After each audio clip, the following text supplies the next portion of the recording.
Est-ce qu'on n'aurait pas un petit truc à fêter? Bonjour à tous, on se retrouve pour la toute première fois dans ce nouveau décor. Je compte sur vous dans un premier temps pour me dire déjà ce que vous en pensez, me dire si au niveau du son et des lumières tout est ok. Comme vous l'avez vu dans ma dernière vidéo, voilà, on a déménagé, vous le voyez. Ça a été très compliqué pendant des mois et des mois, j'espère que le résultat vous plaît autant que moi. Il y a encore des choses certainement à améliorer, des choses à ranger. Ce qui est bien avec ces étagères, c'est que la déco pourra changer, donc voilà, si ça vous plaît, likez la vidéo. On like, on like, on like, on like.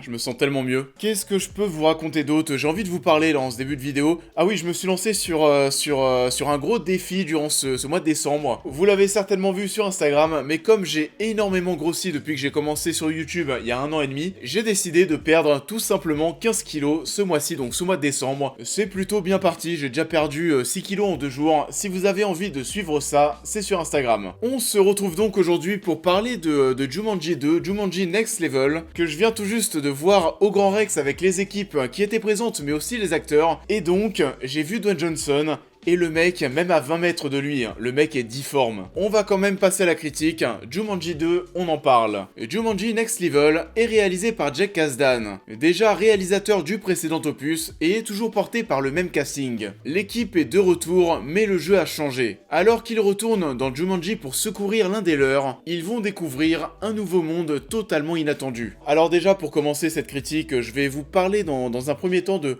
ce que j'ai pensé du premier film, parce qu'à l'époque, j'étais pas encore sur YouTube. Ça fait partie de toutes ces grandes licences fin 20e siècle qui sont revenues au cinéma pour, généralement, la plupart, oui, toucher du pognon en plus. Au niveau du casting, on savait qu'on allait se retrouver avec un long métrage, à la fois, oui, très humoristique, mais aussi très lourd. C'est l'humour américaine, Kevin Hart, etc., ça fonctionne comme ça. Et ça a été plutôt surprenant parce que je m'attendais vraiment à voir une grosse merde, et au final, c'était pas si mal, et les gens, le grand public, avait plutôt apprécié. Ce qui fait que ça avait plutôt cartonné en salle, ça avait quasiment approché des 1 milliard, ouais, 962 millions. En termes de succès, c'était pas de la merde. Ils ont su renouveler ça au niveau de son concept plutôt tourné vers le jeu vidéo. Le casting au final était très cool et les interactions entre les personnages et toute cette histoire de body swipe. Jack Black qui se prenait pour une femme pendant 2 heures, que ce soit au niveau de sa voix, au niveau de ses mimiques, ça marchait très bien, c'était ultra drôle. D'ailleurs c'est cadeau pour vous donner le sourire, 15 secondes de Jack Black.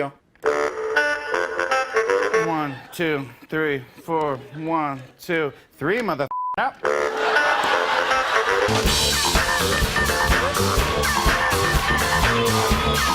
On avait aussi ce duo entre Kevin Hart et Dwayne Johnson qui commence à être un petit peu indissociable à Hollywood. Faut dire que c'est plutôt facile de créer de l'humour avec ces deux acteurs. Forcément, en termes de carrure, c'est les deux exacts opposés. En termes de champ des possibles, on peut faire plein de choses. Il y avait ce film où ils étaient tous les deux agents spéciaux, où là on avait plutôt joué sur le fait que lorsqu'ils étaient adolescents, Kevin Hart c'était la star du lycée, c'était le grand Renoir qui jouait au basket. The Rock c'était l'adolescent qui lui était plutôt gros quand il était petit, et lorsqu'ils ont grandi, Kevin Hart c'est devenu un loser, et Dwayne Johnson le mec ultra carré, ultra beau gosse. Et là dans Jumanji on avait retrouvé quasiment la même chose, où on allait jouer encore une fois sur leurs différences de carrure, avec le grand Renoir dans la vie réelle qui va se retrouver dans le corps de Kevin Hart, et à l'inverse, Spencer qui lui va devenir The Rock dans le jeu. À la fin du premier film, c'est vrai, je m'attendais pas à voir de suite. Je pensais vraiment que le fait de casser le Jumanji, c'était un petit peu fait pour prendre le contre-pied de tout ce qui se faisait à côté, pour dire voilà, on s'est bien amusé, mais comptez pas sur une suite, il y en aura pas. Et puis Jumanji, Bienvenue dans la jungle est sorti, les dollars se sont engrangés, les millions de dollars se sont accumulés, et si je me souviens bien, quelques jours après la sortie de ce premier long métrage, vraiment quelques semaines, quand on a vu tout ce que c'était en train de rapporter, la suite a été annoncée officiellement. I think he went back in. We gotta go get him. You know something? We haven't even picked our guys yet.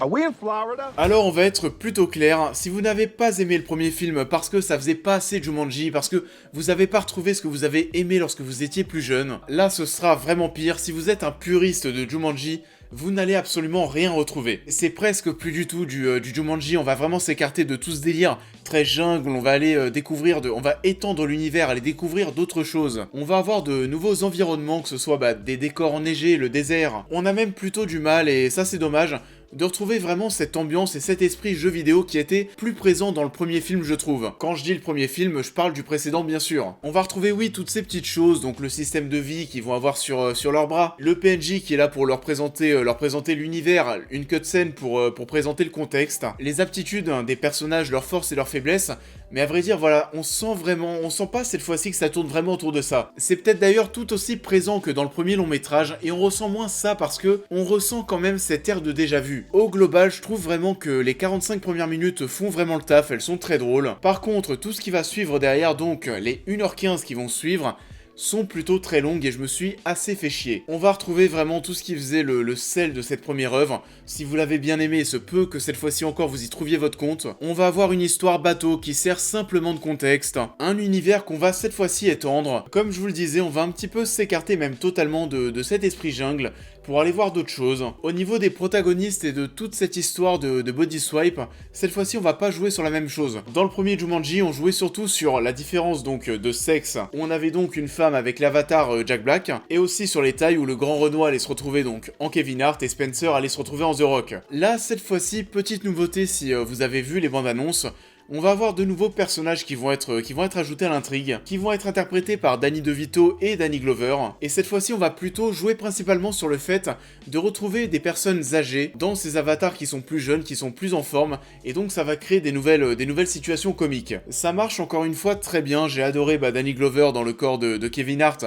qui va se la jouer très philosophe. En plus de ça, avec son côté zoologiste très lourd, ça va créer des situations qui, oui, sont amusantes. Le jeu d'acteur est toujours aussi cool, que ce soit Kevin Hart, qui se prend pour Danny Glover, mais aussi The Rock, qui va se la jouer Danny DeVito, et ça fonctionne.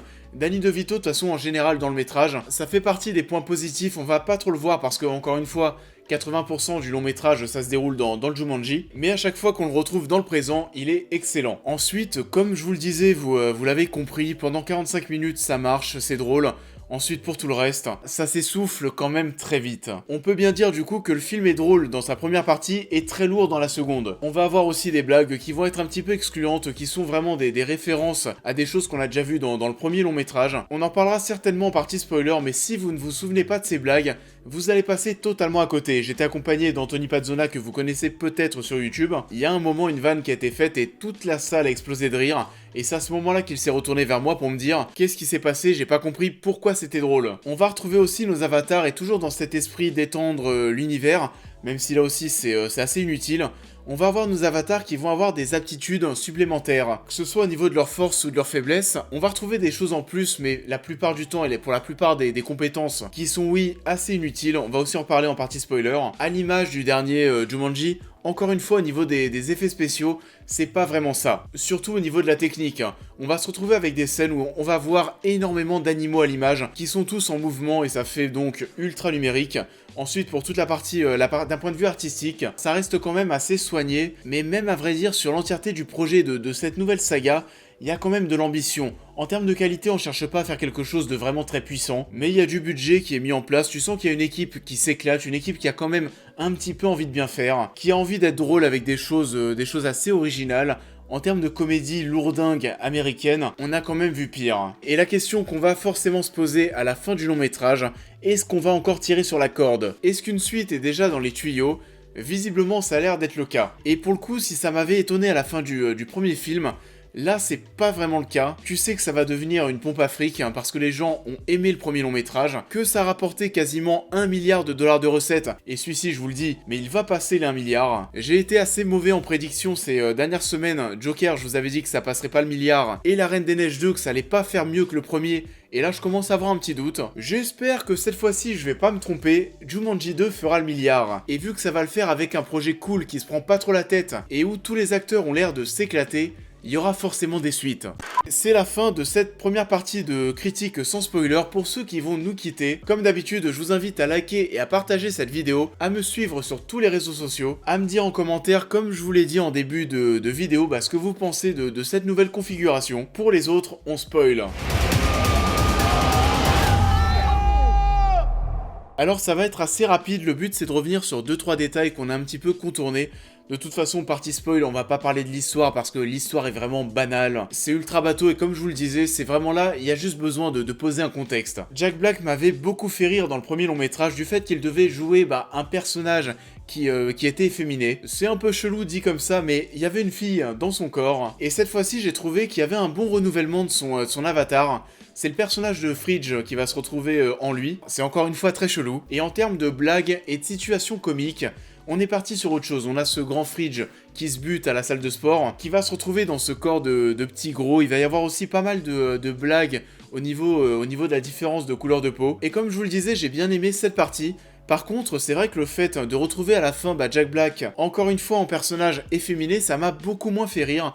Et c'est à l'image de tout ce que je pense du long métrage. C'est très cool dans sa première partie, donc les 45 premières minutes, quand Jack Black et Fridge sont ensemble. Et à l'image de la deuxième partie de Jumanji 2, Jack Black en femme, c'est du déjà vu. Et en plus de ça, on va aussi avoir en milieu de film cette scène où on va avoir Jack Black et Karen Gillan avec cette eau verte un petit peu électrique qui vont changer de personnalité, ça dure 3 minutes. Tu sais pas trop à quoi ça sert, enfin ça servait à rien. Et pour revenir sur certaines blagues qui sont des grosses références au premier film et qui sont totalement excluantes, on va avoir toute cette histoire du gâteau avec Kevin Hart qui l'avait fait exploser auparavant. Et un exemple, voilà, quand je vous disais qu'il y avait pas mal de choses qui avaient été ajoutées dans le long métrage qui ne servent absolument à rien. Le nunchaku en nouvelle compétence du rugby, comme beaucoup de choses, à quoi ça servait.